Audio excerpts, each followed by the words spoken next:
नमस्कार दोस्तों, बहुत बहुत स्वागत मेरे इस YouTube चैनल पर। चैनल को सब्सक्राइब नहीं किया तो तुरंत करें और बेल आइकन अवश्य दबाएं ताकि मेरे वीडियोस आपको निरंतर मिलते रहें।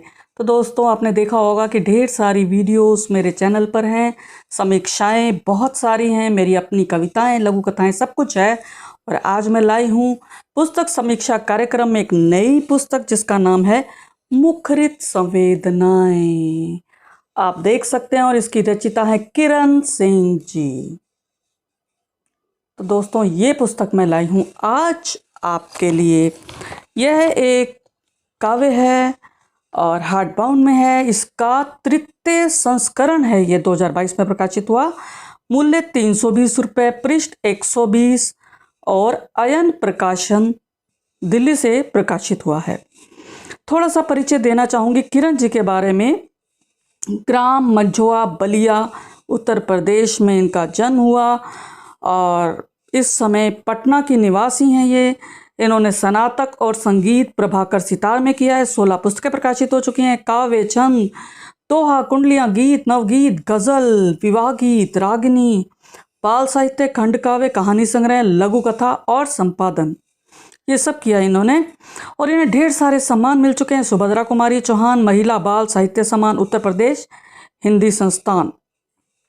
सूर पुरस्कार, उत्तर प्रदेश हिंदी संस्थान, नागरी बाल साहित्य सम्मान और बिहार हिंदी साहित्य सम्मेलन द्वारा साहित्य सेवी सम्मान, साहित्य चूड़ामणि सम्मान और वुमन अचीवमेंट अवार्ड।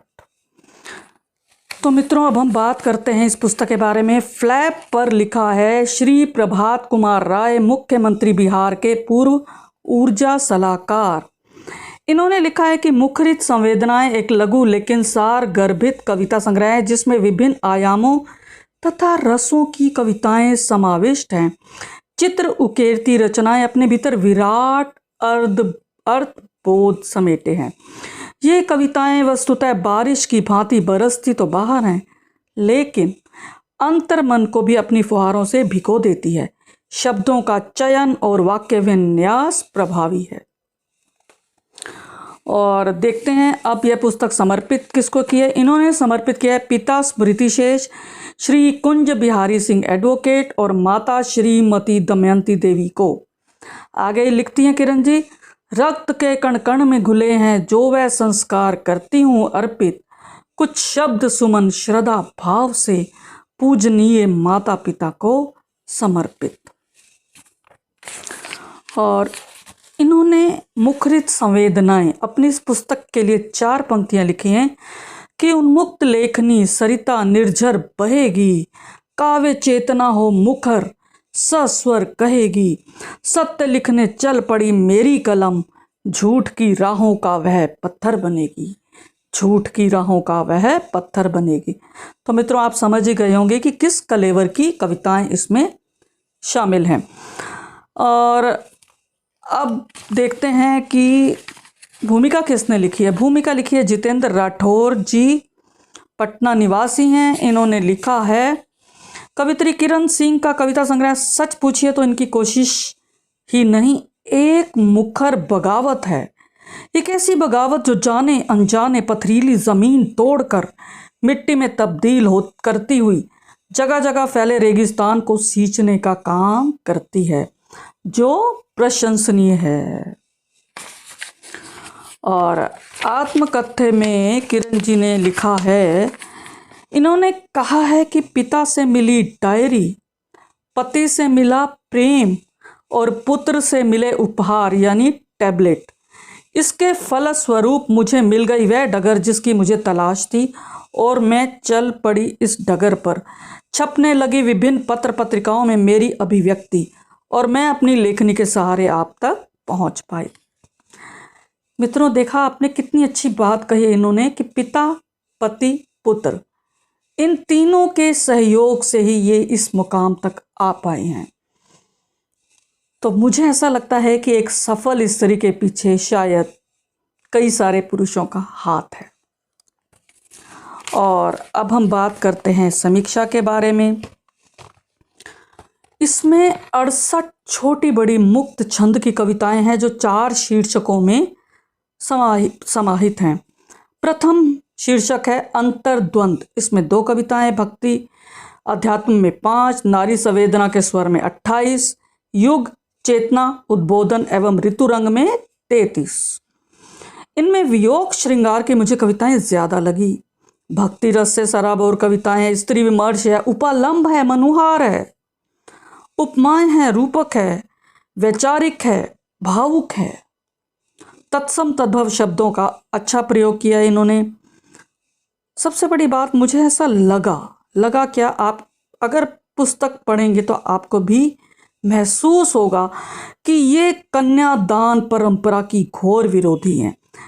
इनका मुखर स्वर मुझे दिखाई दिया इन कविताओं में, क्योंकि ये कन्या को वस्तु नहीं कहती, ये कहती है कि कन्या दान करने की वस्तु नहीं है।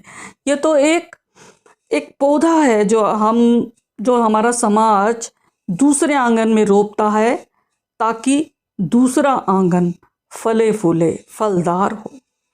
तो स्त्री 2 घरों की शोभा होती है। करुण रस से ओतप्रोत प्रथम कविता कहाँ गई कविताएं व्यथित हैं। कवित्री की आज हिंसा अमानवता का दौर है, तो कविताओं में भी वही समाया है। इन्होंने माँ अम्बे, गणपति बप्पा, पुरुषोत्तम राम, श्याम सलोने इनको समर्पित की हैं कविताएं। खुदा को भी इन्होंने अपने श्रद्धा सुमन अर्पित किए हैं। नारी अश्रुओं से पूरित व्यथा कहती हैं, प्रेम की चाह है, सिंदूर पायल मंगलसूत्र पहनाकर कैद कर लिया पति ने, ऐसा इन्होंने अपनी कविता में कहा।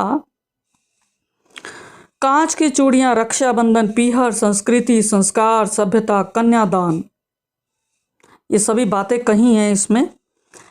प्रेम, मत घबराना हार से, लक्ष्य की ओर, कोयला, हीरा, ये सभी शीर्षक हैं इनकी कविताओं के।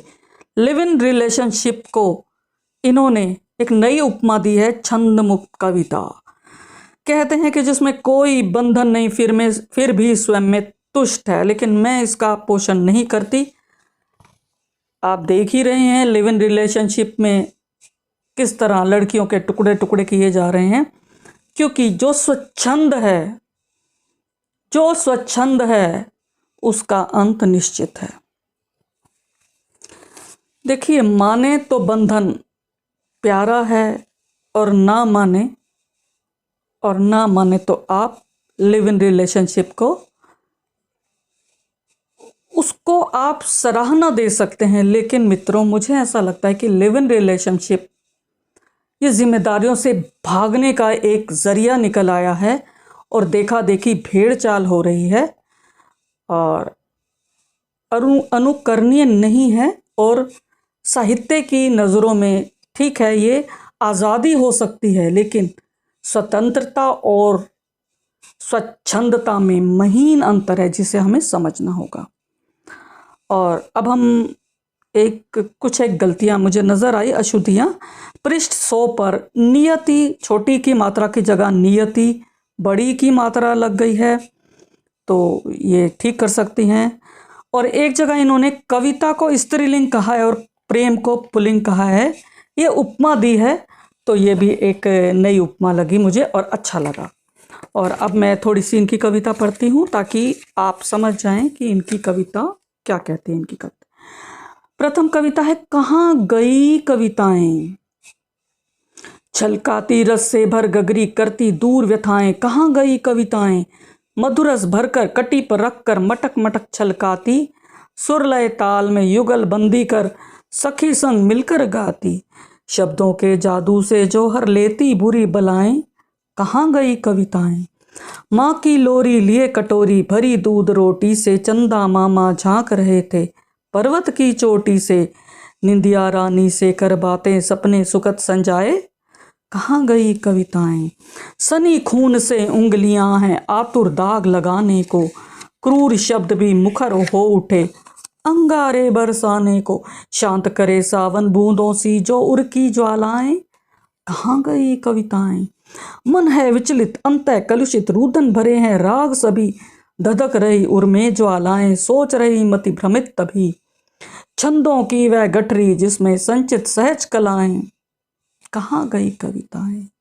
हो जाते थे खड़े खड़े रोंगटे वीरों की सुन बातें, प्रिय करते थे भेंट प्रिया को भावों की सौगातें, रणभूमि में विजय पताका फहराती रचनाएं, कहाँ गई कविताएं, कहाँ गई कविताएं।